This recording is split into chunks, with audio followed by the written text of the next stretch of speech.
नमस्ते। सोचिए हम हर पल, हर सेकंड आवाज़ों से घिरे हुए हैं। कुछ आवाज़ें हम सुन पाते हैं और कुछ कुछ तो ऐसी हैं जो रहस्यमयी तरीके से हमारे कानों से परे हैं।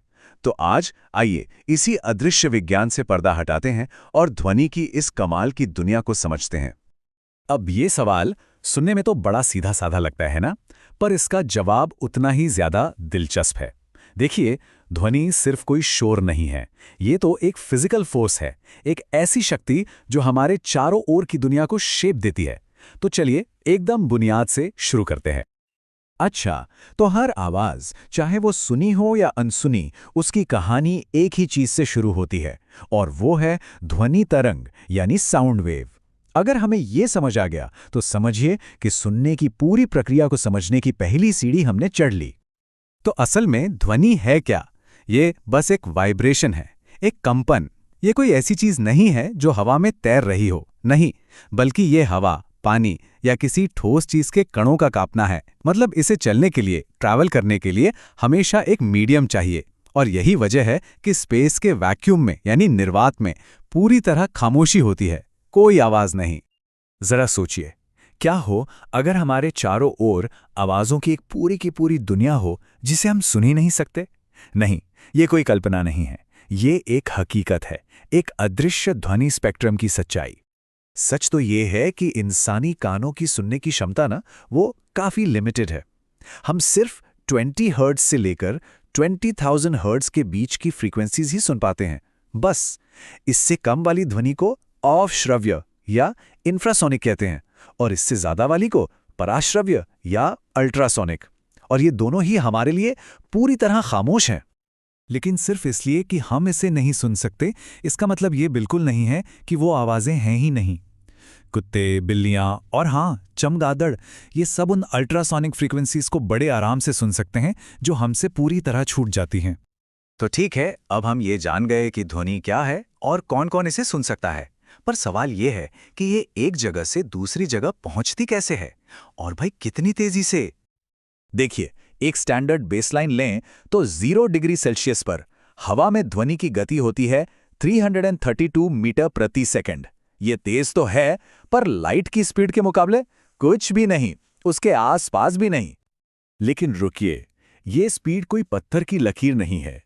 ध्वनि की रफ्तार इस बात पर बहुत ज्यादा डिपेंड करती है कि वो किस मीडियम से गुजर रही है। मतलब गैस से, लिक्विड से या फिर किसी सॉलिड चीज से। यहाँ देखिए, ये बहुत दिलचस्प है। ध्वनि पानी में हवा से करीब करीब 4 गुना तेज चलती है और लोहे में तो लगभग 15 गुना। अब सवाल है, ऐसा क्यों?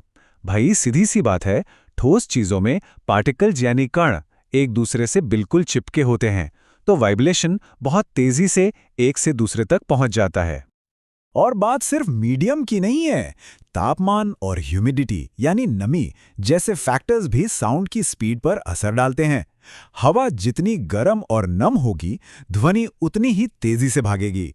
और एक मजेदार बात यह है कि प्रेशर का इस पर कोई असर नहीं होता, बशर्ते टेम्परेचर सेम रहे। ठीक है, स्पीड की बात तो हो गई, पर वो तो बस एक पहलू है। अब जरा ये समझते हैं कि हर आवाज की अपनी एक अलग पहचान, एक अलग कैरेक्टर क्यों होता है। मतलब एक बांसुरी की आवाज एक ड्रम से इतनी अलग क्यों सुनाई देती है? पहली चीज है प्रबलता, या जिसे हम लाउडनेस कहते हैं। मतलब आवाज कितनी धीमी है या कितनी तेज, ये पूरी तरह से साउंड वेव के एम्पलीट्यूड यानी उसकी ऊंचाई पर डिपेंड करता है। सीधी सी बात है, वेव जितनी ऊंची, आवाज उतनी ही तेज। अब इस लाउडनेस को हम मापते हैं डेसिबल्स में। जैसे एक फुसफुसाहट होती है करीब 15 से 20 डेसिबल। हमारी आम बातचीत वो 60 डेसिबल तक पहुंच जाती है। और एक जेट इंजन, वो तो 140 डेसिबल से भी ऊपर चला जाता है, जो हमारे कानों के लिए बहुत बहुत ज्यादा खतरनाक है। दूसरी चीज है तारत्व यानी पिच। ये तय होता है फ्रीक्वेंसी से, मतलब वाइब्रेशन कितनी तेजी से हो रहा है। फ्रीक्वेंसी जितनी ज्यादा होगी, आवाज उतनी ही तीखी, उतनी ही श्रिल होगी, जैसे एक सीटी। और फ्रीक्वेंसी जितनी कम, आवाज उतनी ही भारी, उतनी ही ग्रेव, जैसे किसी ड्रम की गहरी आवाज। और फिर आती है गुणता, जिसे टिम्बर भी कहते हैं। यही वो कमाल की चीज है जो हमें बताती है कि एक ही नोट बजाने पर भी पियानो की आवाज बांसुरी से अलग क्यों है। इसे आप हर साउंड सोर्स का एक यूनिक फिंगरप्रिंट समझ सकते हैं। तो अब जब हम ध्वनि के बेसिक्स को समझ चुके हैं, तो चलिए अब इसके कुछ सबसे हैरान कर देने वाले बिहेवियर्स पर नजर डालते हैं, गूंज से लेकर सोनिक बूम तक। मजा आएगा। तो गूंज या इको असल में है क्या? ये बस आवाज की एक परछाई है, उसका रिफ्लेक्शन। जब कोई साउंड वेव किसी सतह, मान लीजिए दीवार से टकराती है, तो वो बाउंस बैक होके सुनने वाले तक वापस पहुंचती है और हमें वही आवाज फिर से सुनाई देती है। पर एक साफ गूंज सुनने के लिए ना एक शर्त है। आवाज के सोर्स और टकराने वाली सतह के बीच कम से कम 17 मीटर की दूरी होनी चाहिए। क्यों? क्योंकि हमारा दिमाग किसी भी आवाज को लगभग 1/10वां सेकंड तक याद रखता है। तो ये 17 मीटर की दूरी ये पक्का करती है कि लौटी हुई आवाज इतनी देर बाद आए कि दिमाग उसे एक अलग आवाज की तरह पहचान सके। अच्छा, अब आते हैं डॉपलर इफेक्ट पर।